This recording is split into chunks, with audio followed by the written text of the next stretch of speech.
of sickness get sickness benefit, medical benefit. So to whom it is applicable? Under section 212 of the Act, it is applicable to non-seasonal factories employing 10 or more persons. Previously for establishments it was 20, but now it is universal, 10 persons in all factories and in all establishments. Section 1(5) of the Act, the scheme has been extended to shops, hotels, restaurants, cinemas and so many other. Here it is 20. Again this needs to be replaced. Probably this is old, so it is 10 or more persons. The existing wage limit is 15,000, you all know. As far as finance part is concerned, means contribution is concerned, you know that 1.75% of the wages of the employees and 4.75 of the wages is contributed by the employers. And those workers who are getting up to rupees 100 a day are exempted from payment of their share of contribution. What is contribution period and what is benefit period? This is important to understand.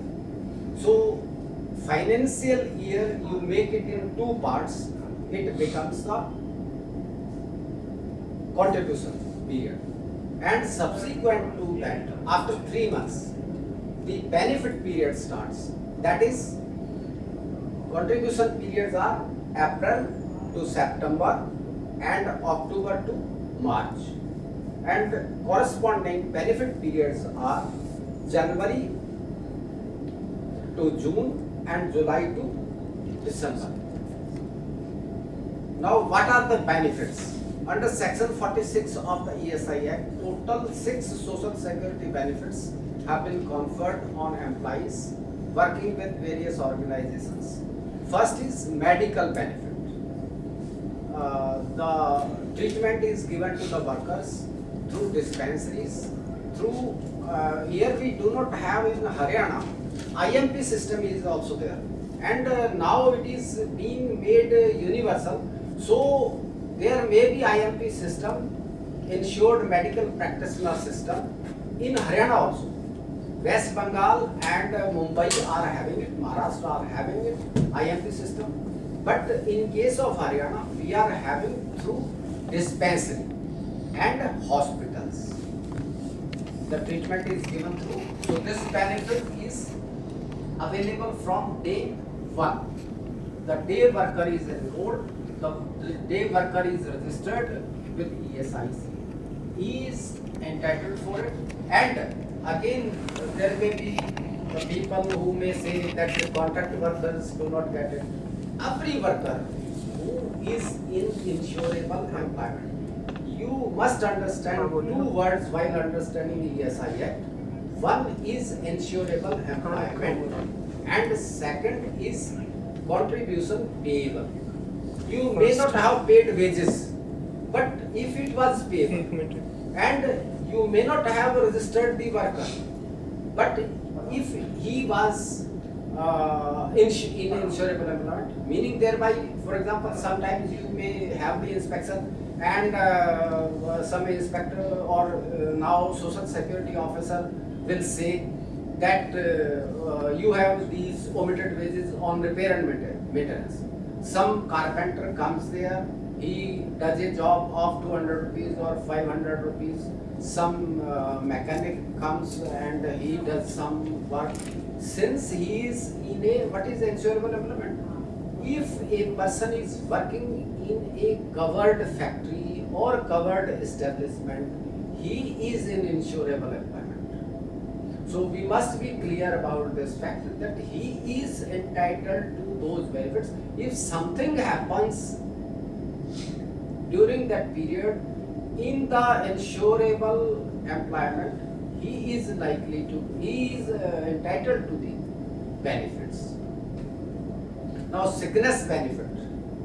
The word temporary is wrongly written here. it is sickness benefit. Sickness benefit means a person is reimbursed. It is a cash benefit. The first medical benefit was in the kind.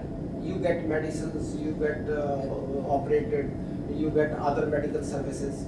But when we talk of sickness benefit and other benefits now onwards, they are all paid in cash through the branch offices. Here I may add, most of you know also, but since organizational part it was mentioned by Nansab also, so we have one sub-regional office at Gurgaon for the registration and compliance part. Then we have 4 branch offices, one at Rajiv Chowk, one at Dunda Heda, one at Manesar and one at Dharu Heda. There is a pay office, the smaller office is called a pay office also at Sona. Probably it is not working. Since I am now not part of ESI, so I may be sharing something which I must not have shared at the time. But it needs to have more. We will come to that aspect also, how much we need. We need to have more branch offices nearer to the locations of the workers, because now Gurgaon, or now we may call it Gurugram. How happy you are about Gurugram? Not too much. So this Gurugram may need more offices, more dispensaries. Now only 5 dispensaries in Gurgaon. 3 of the dispensaries are located at civil lines.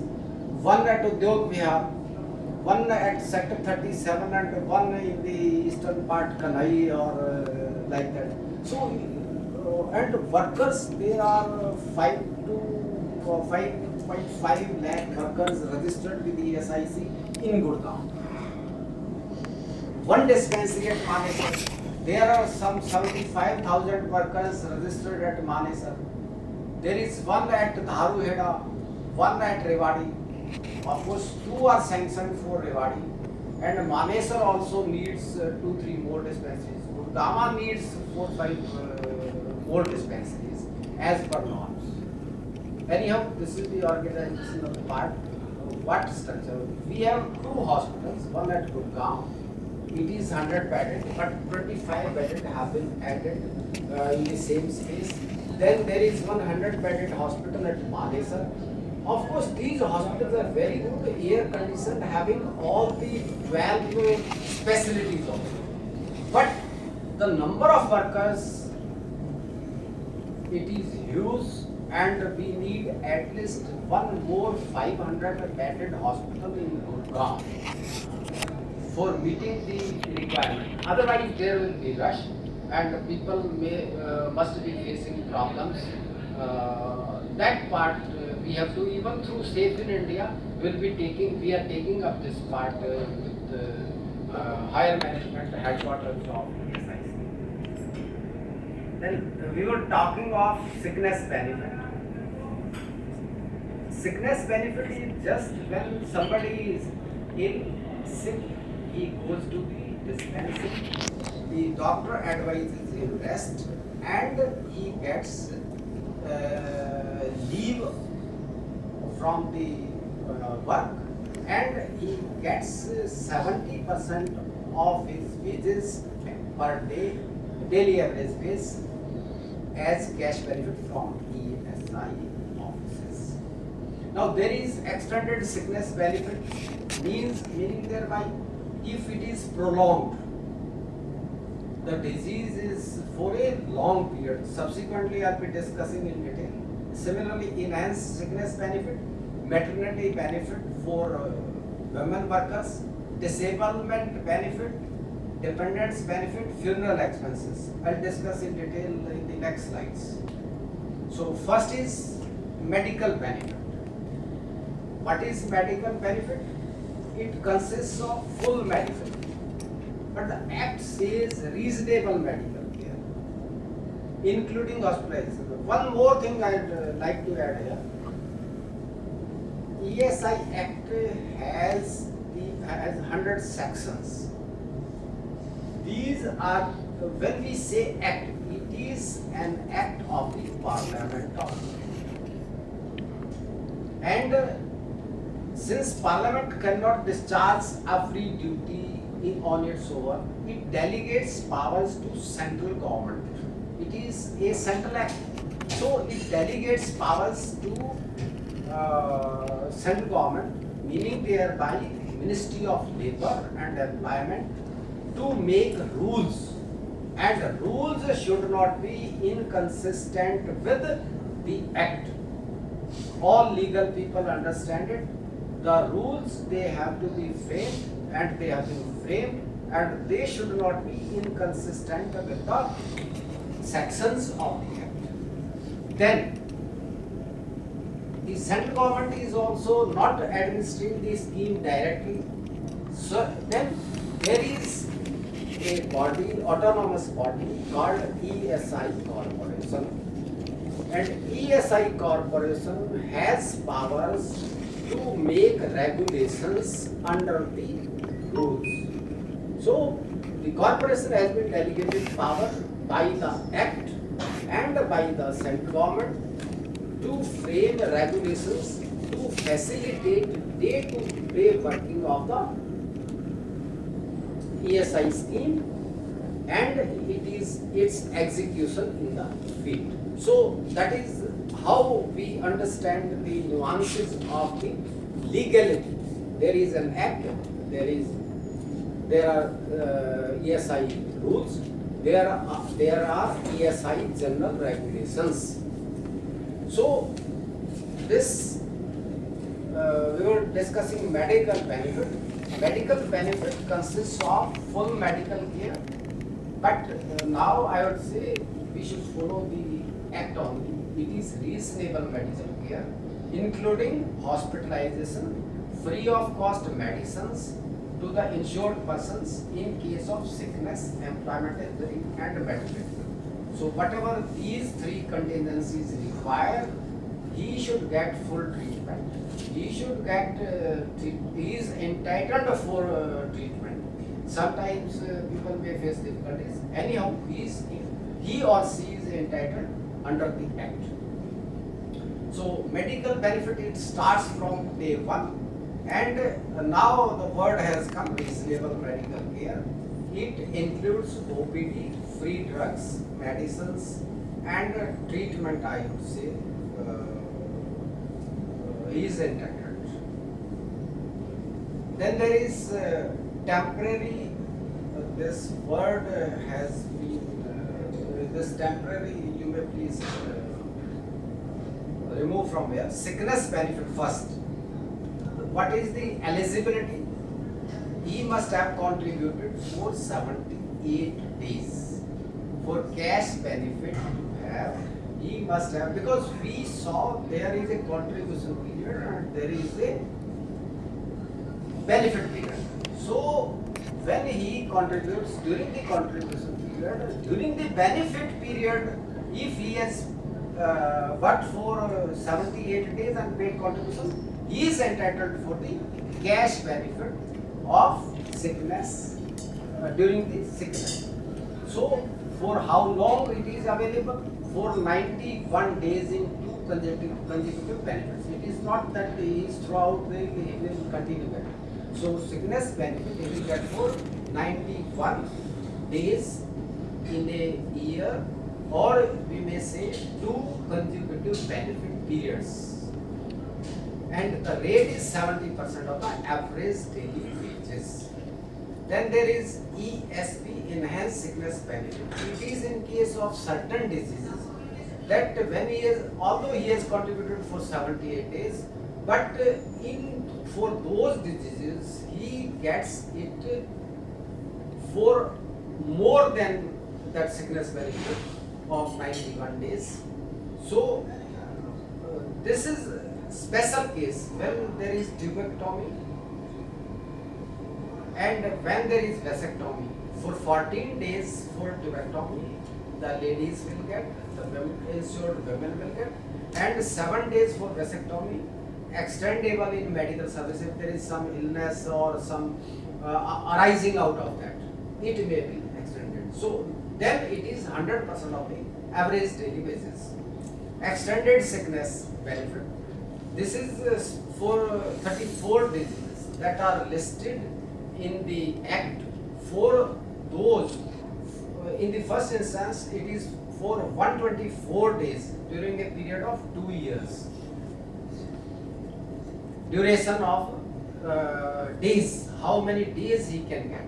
So that is 124 days, and the rate is 80% of the average daily basis. He was getting 70% in sickness benefit, now it becomes 80%, and in enhanced sickness benefit, that is 100%. Then there is dependent benefit. Some fatal accidents occur. You must be sending the accidents report of the persons who die due to employment injury. In those cases, the dependents get the benefit. It is available from day one. If the worker is registered today and after going or during the work itself, comes some injury, so his dependents or her dependents would get this benefit. Its duration, life, whole life, to the widow or until her remarriage.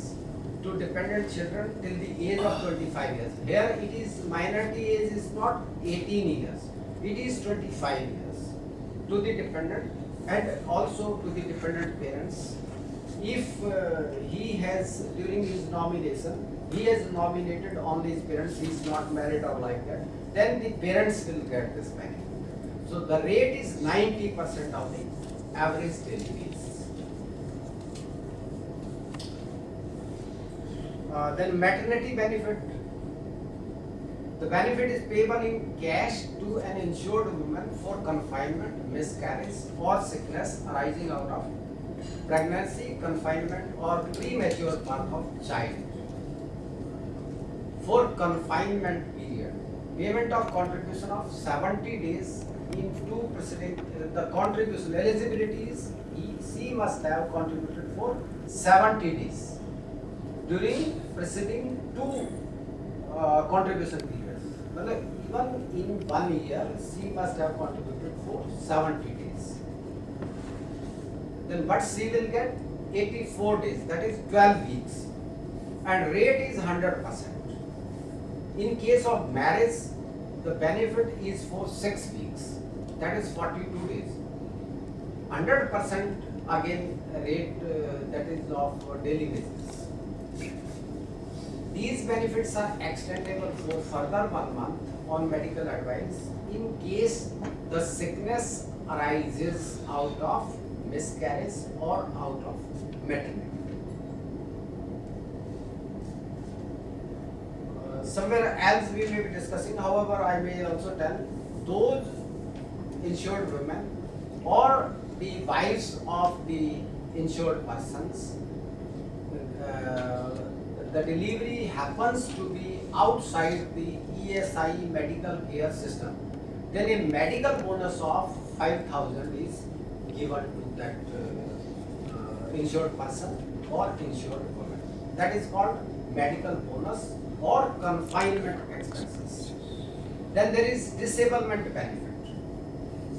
Disablement benefit is payable to an employee who suffers injury, permanent residual disablement during the course of working hours of employment, which is commonly called as employment injury or occupational disease. Sometimes people suffer injury due to accident, but it may also happen that one contracts occupational disease. For example, chemical industries, the lungs may be affected permanently.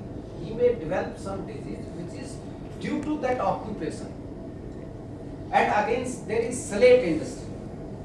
That silica deposits in the lungs, and it is called an occupational disease. How it came? Due to his occupation. So in those cases, it is again disablement benefit. We include two categories. accident as well as this occupational disease. So if it is temporary, when it is temporary disablement benefit, TDB, temporary disablement benefit is till he recovers or till he heals from that disease, till the completion of the treatment of that insured person, he gets temporary disablement benefit in cash again. So it is also, his eligibility is from day one, and he gets, there is no restriction here, as long as he is not treated fully or as long as temporary disablement continues, he will get that at a rate of 90% of the average daily wages. Then there is PDB or permanent disablement benefit. This is also available from day one. If any such accident, I told you while discussing previous slide that if any accident happens on the first day itself and he loses some earning capacity, the percentage as determined by the medical board, he will get throughout the life. So the rate is 90% of average daily wages, and this is admissible. Normally people say pension, as they get it throughout their life. For example, some hand is lost by some worker, so some 50% of his daily wages he will get as pension throughout the whole life. Then there are some other benefits. Funeral expenses, rupees 10,000 in case of any death of an IP. It is paid to the nearest kins of the whosoever incurs that expenditure.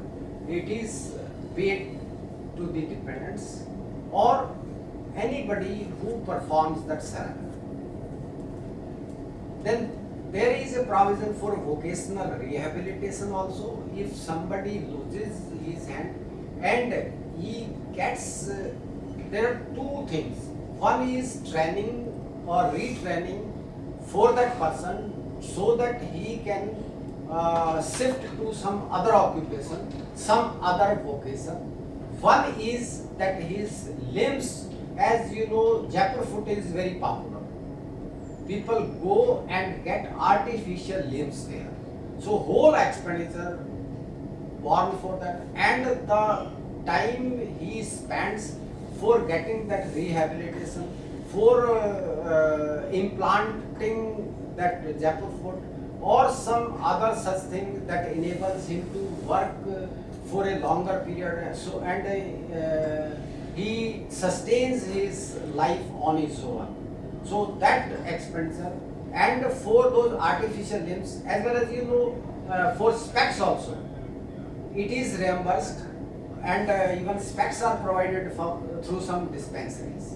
So these are the things which come under this rehabilitation. I told you it may be physical rehabilitation. Then there is old age medical care. The biggest relief for the retired workers.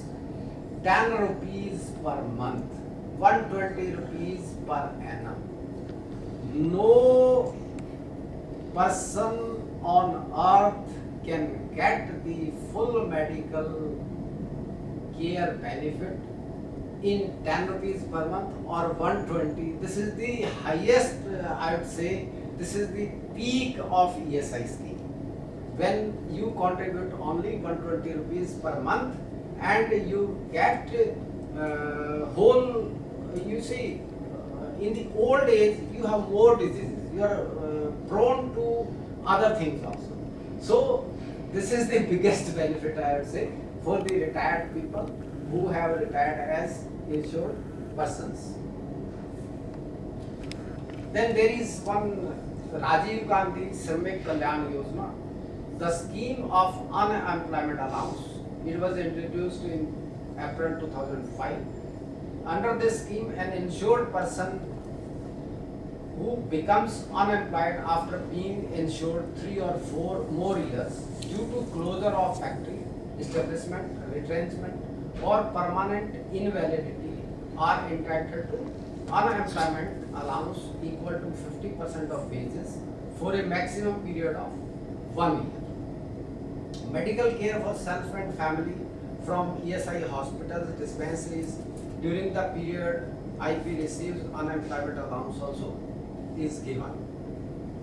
So vocational training also, if somebody goes for a training to have some other sort of occupation, the fees paid to the training center and the period he stays there, he will get an allowance of 123 per day or and the fee charged by that institution. And there is a clause, if their rate is more than 123, he will get the higher one. However, benefits cannot be combined. We cannot combine sickness benefit with the disablement benefit or maternity benefit, meaning thereby one benefit is admissible at one point of time. So this was about benefit. If you want to have some 5 minutes to digest it, we may, or if you want to continue, we continue. Are you okay? Yes, sir.